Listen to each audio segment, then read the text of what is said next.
Hello, our friends, Evolutionary Energy Arts family. Hello, family. So, guys, it's getting colder out there. It seems like the wild swings are continuing and getting more intense every time we look. It's getting colder, and in some ways, it's really heating up. It is. And before we get into this, just to share with you guys, yesterday, I was out meditating with Cindy. We're doing our mantras and meditation in the morning outside in the sun. And when you have the sun coming down on you, it really, it can really warm you up. So we went out yesterday, it was 33 degrees. And basically, once I was getting into the flow, I just was bare chested and stayed that way for an hour doing the mantras. And I was actually sweating. Yeah, you were doing great. That's why it's mind control, and people like Wim Hof have shown just what you can do, but also consciously taking in the energy and the life force. It's so powerful. I think that's really important to learn to do. Yes, something called pore breathing, which we do have a video on. So we see the sudden stratospheric warming event started over the weekend, and it's coinciding with a lot of records as far as record low temps, record snowfalls, all sorts of crazy events going on. It is, and I'm watching this, and things are ratcheting up yet again. It's like, how much more intense can things get? Well, we've been told there's going to be wave after wave going on for a long time. This is a marathon, and that's one of the things that we want to get across to people is that there's a long way to go. And I know a lot of people are of the mindset, how could things keep increasing with how intense they've been, both earth change-wise and geopolitically. But again, there's a long way to go in this process. So physically and spiritually, we all need to get in shape. Most definitely. And, this is wild and crazy. Apocalyptic hailstorm kills 4 people in the constitutional capital of Bolivia, Sucre. The damage from this hailstorm is just insane and intense. And there's videos here for you to see. We've talked about how big these hailstones have become, where we're seeing them bigger than grapefruit. And obviously that dropping out of the sky, hitting you on the head, could prove deadly, and it did. That's terrible. I feel bad for them. So the apocalyptic weather phenomenon killed at least 4 people, injured 7. Meanwhile, 6 other people are actually missing. Police rescued 14 people with symptoms of hypothermia. This is, it's just incredible. And Bolivia, believe it or not, is one of the places that's a place I've always wanted to go to. I felt drawn to it. Very close to some other countries that I definitely want to explore down in South America. Very, very wonderful people and culture down there. Very gentle, very kind people. And the damage here is just absolutely incredible. I know their livelihoods are so damaged. And the food supply. Again, everything that we're talking about is adding up to the problems that we're going to see with the food supply. And we have gotten from the guides that you're going to see real manifestations of that in about 3 months' time, or within 3 months' time, to the point where they had told us that, going to the grocery store might be an event where you have to have your guard up. Definitely, because once it really starts to sink in to the masses that we're really in trouble, people are going to go and be prepared to make darn sure that they get their food, and because they have to. So we need to look at things like a survival perspective soon. Yes, so that's something to be very aware of. Here you see a tour of a Russian waterfall turns deadly. At least 1 person was killed when a huge icicle fell on a group of tourists. That's pretty wild. The city of Beijing just recorded its coldest temperature since 1966.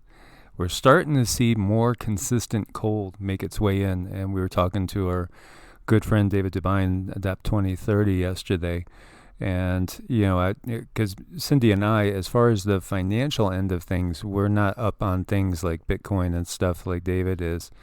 But he gets the impression that we were getting spiritually. He was getting it using his analytical left brain, which is an impressive left brain. Yes. And we're in agreement because we feel like probably April to early June is the period where we're going to see extremely, enormous monetary changes, and perhaps that will be the time period where the a 2008 scenario on steroids will roll out.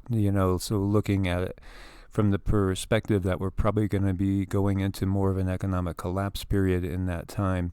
And to be aware of that. And again, this is all about prepping and being prepared for whatever comes. And the best thing that you can do is be as self-sufficient as possible, no matter what that looks like. Yeah, definitely. And, be prepared, stay prepared spiritually and physically. And here we have QiGong, Canada, suffering a record 47 degrees below Celsius, which is 52.6 Fahrenheit, wind chill below 60 Celsius, 76 below Fahrenheit. That's like instantly freezing skin type temperatures. Insane. Heavy snowfall leaves 1 dead, several stranded in Asturias in Spain. And by the way, the Iberian Peninsula sets new all-time record low as Storm Filomena to drop record historic snow over Madrid. So it's not over for Spain. And I love the look of the snow. I wish we would get a little bit more, because when you have desert and it's just kind of brown, it's just kind of brown.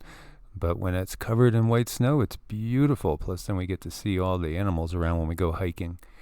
And I know there's some that don't like all the commentary, but it's our channel, so we're just trying to share with you our lives, So again, we have these records falling left and right. And Chennai, India records the heaviest 24-hour January rain since 1915. There were several quakes that happened recently of around a 6 magnitude, a little bit below, a couple notches above.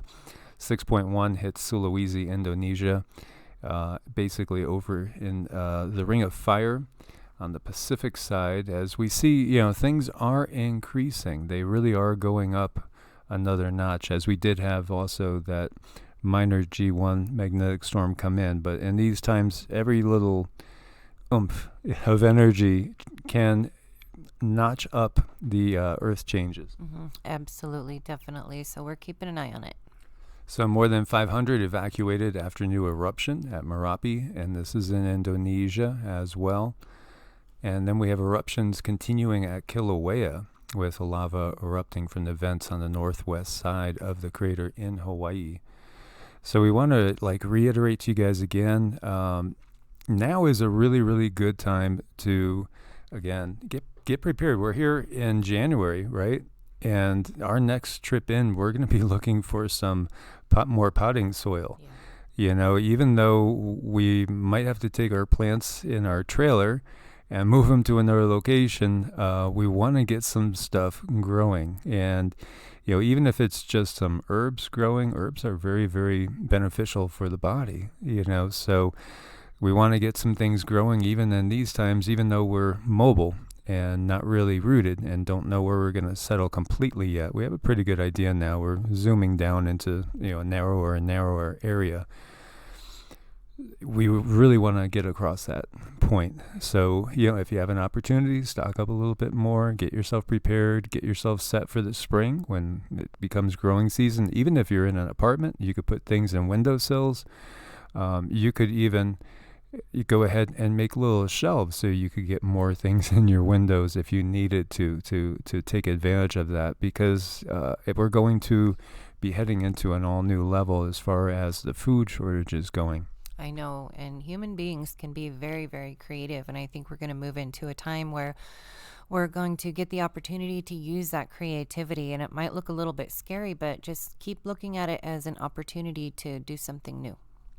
Exactly, and then probably come around April, in the spring, heading towards the summer, most likely we will be facing some sort of economic dip.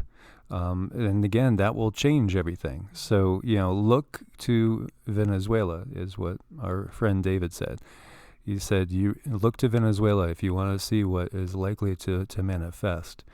And of course, we want to send out positive energy. And at the same time, you want to be prepared and you want to be practical at the same time. So let's send out some prayers for this world and everybody on it. May peace come to us. May the darkness that has been enshrouding us be lifted. May we lighten our hearts and move into a new era together as we finally, hopefully, will see some freedoms developing instead of the opposite. Yeah, instead of the constant lockdowns. Yeah, as one event always triggers more and more of this stranglehold upon the globe. It does. Yep. Thank you guys for your support on Ko-Fi and Patreon. Make sure you are subscribed with the bell clicked. God bless and namaste. Namaste.